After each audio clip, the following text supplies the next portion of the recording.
Hey everybody, Sammy here at SFI Sports Cards, back with another video. Today is March 23rd, and we are doing a VR today for our friend Drew at the Drew, a Vintage Legacy. Now, I've been a supporter of Drew's for quite some time, and it's always a joy to check in on what he's got going on with his collection of cards and memorabilia. But he always has a connection with his collection and displays that he shows, and that's a very important part of why we show off what we have. Connection with either family or friends or fellow collectors. And there's always a heartfelt story being told, and it's a wonderful viewing every time I tune in. I'm always learning something by watching Drew's channel, and hopefully it's something you'll experience as well by checking out his channel, which I'll leave the link in this video. Hook up with Drew and his wonderful stories, and feel free to tell him I sent you there. Now, Drew wants us to show 3 players that never won a World Series. 2 Hall of Famers and 1 non-Hall of Famer. And I am so glad that a stipulation for this contest is a non-Hall of Famer, because it's like half of what I collect. Hall of Famers are great, no doubt. But I like collecting players that aren't on everyone's radar as well. It just makes my collection look a little different, and those players need the love as well. But to me, it's not about the collection and what you can amass. It's about the players and the men and women who make sports or even non-sports great, and their stories that come with it. Some of them are equal or maybe even better than players with a plaque in, let's say, Cooperstown. So it's very important to look back on their careers and stories as well. But first Hall of Famer we're going to show, and as much as I wanted to show something a little different for a Hall of Fame selection, I just couldn't pass up showing a guy I PC, and that is Harmon Killebrew.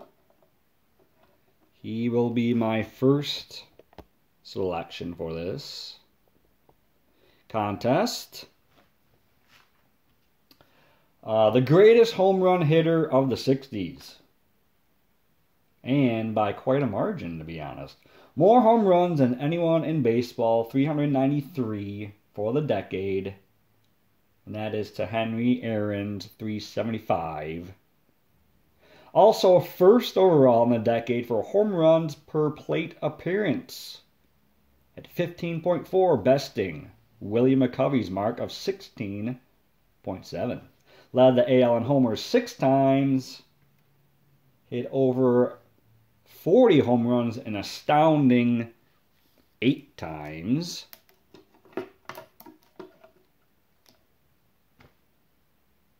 The 60s has often been said as the decade of the pitcher. Well, what does that say about this Hall of Famer and former MVP winner?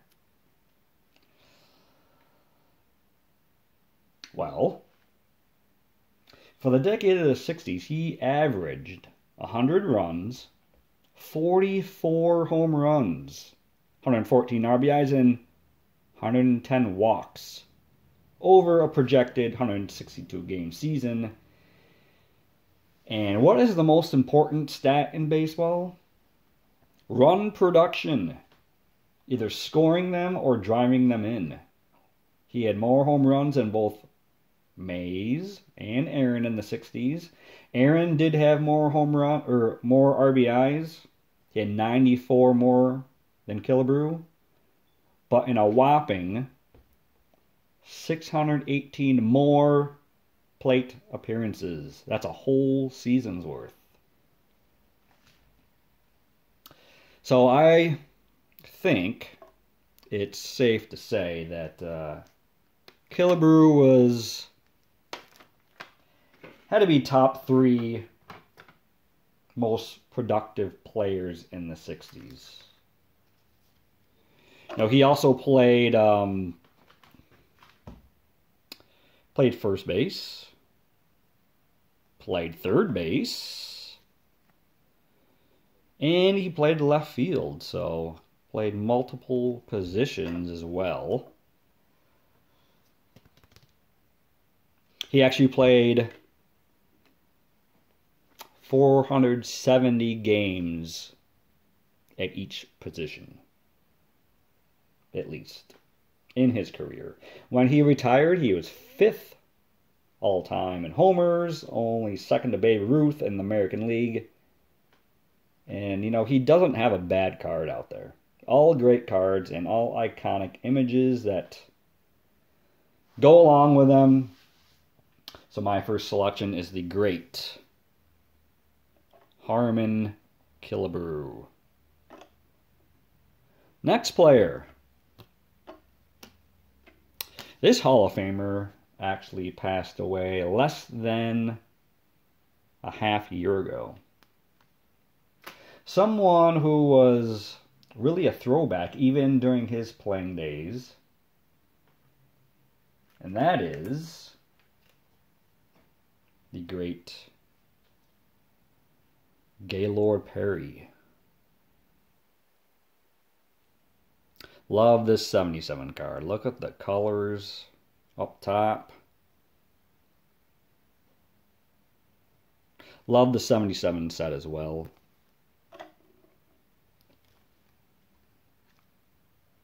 Here we have a 84 Tiffany highlights card. Look at those 3.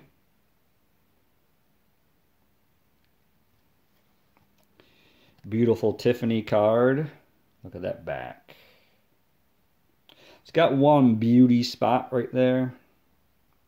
You can see. The rest of these are just from the top loader. But yes, a beautiful card here that may need to be in a harder case, if you get my drift. And here's another one that's awesome. This 71 OPG. Look at this. Let me take it out of the holder here. Beautiful back on this card as well. Not sure what I paid for it. It just came in this sleeve, so. I believe it was around $10 maybe. But that's not important. So, what about this man? Well, 300 game winner. Over 3,500 strikeouts. Won 2 Cy Young Awards. 1 in each league.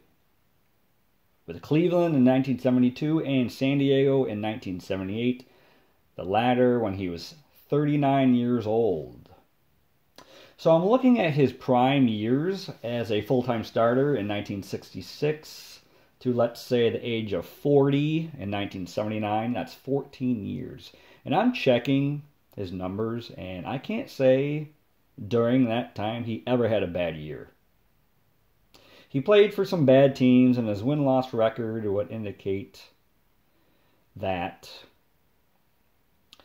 He did have a winning record. But his highest ERA in his prime years is 3.37 over a 14-year period. And never had more hits than innings pitched. He was also at the top of the league in batters faced year in, year out. He won 20 games 5 times and 19 2 other times. Now, I did mention he was a throwback even for his time. He was famous for throwing the spitball, or grease ball, as it was called. Batters couldn't hit it. It would dance in and out of the strike zone. And you know who else hated it? Umpires and opposing managers. You know, all his pitches that he threw were excellent. Now, when I say that, I mean he had great command of all of them, whether it being his spitball, his steady fastball. He threw a curve, slider, and even threw a forkball. Very effective pitches, every one of them. And he was always a step ahead of everyone else. Most notably after games, when he would act coy and have a sheepish grin when questioned about doctoring the baseball, he would always deny any wrongdoing, which would annoy many around the league. When it was his day to pitch, he was the story.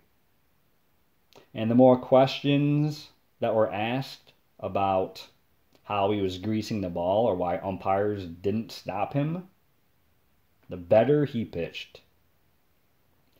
After 5,128 innings pitched in his career and 20,993 batters faced in 1983 at the age of 44, his final season, Perry was finally ejected for the very first time as a scuffed ball was found in play. You know, a very overlooked career of a guy that took every advantage he could. You know, combining that with his overall mastery of pitching. So that is my second Hall of Famer. Now, how about my non-Hall of Famer? We got two Hall of Famers. Now it's time for the non-Hall of Famer. And I'm assuming you probably don't see this one coming. But that's the beauty of these videos. My non-Hall of Famer, let's see if you can guess. The man played 23 seasons in the majors, up until the age of 48. His last season was in 2014. He played in the Independent League when he was 55 years old. He is only one of 9 players ever to compile over 4,000 hits in his professional baseball career. He won a batting title, an All-Star Game MVP, 5 Silver Sluggers. He was hailed as the next Robin Yount when he first came up as a shortstop. And that player is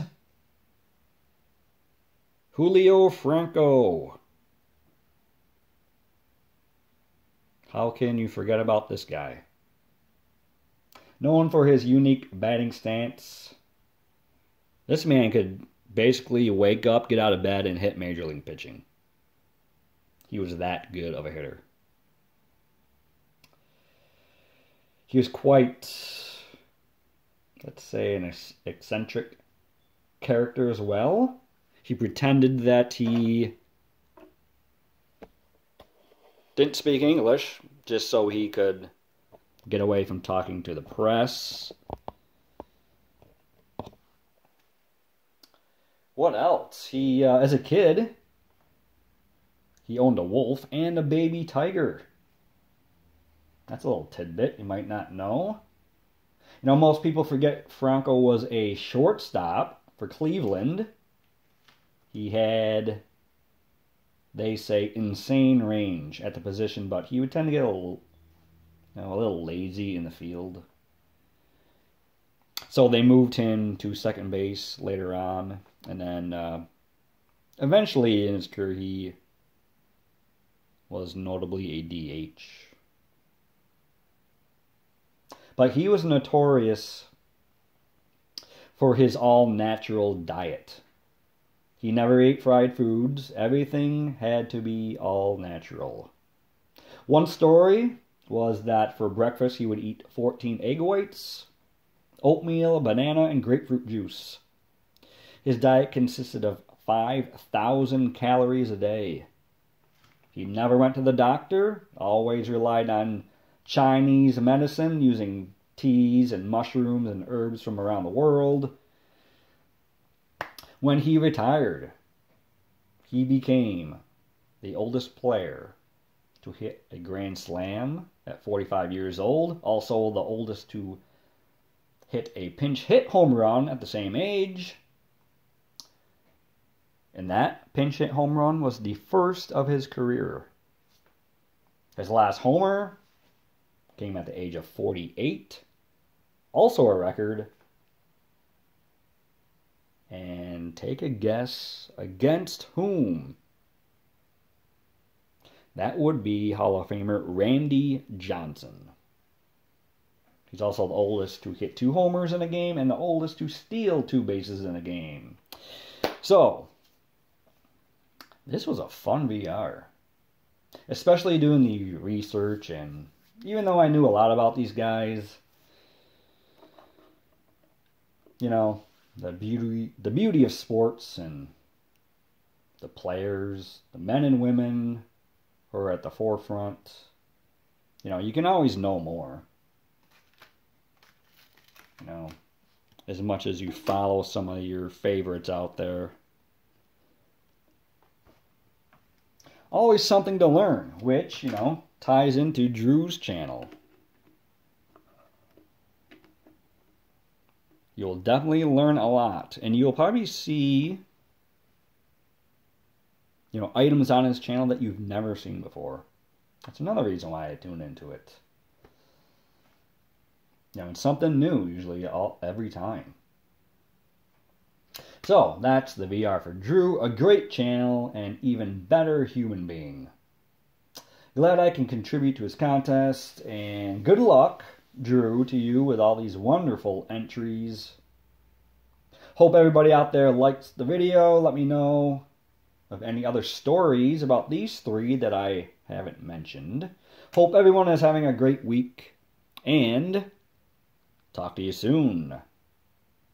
Be safe.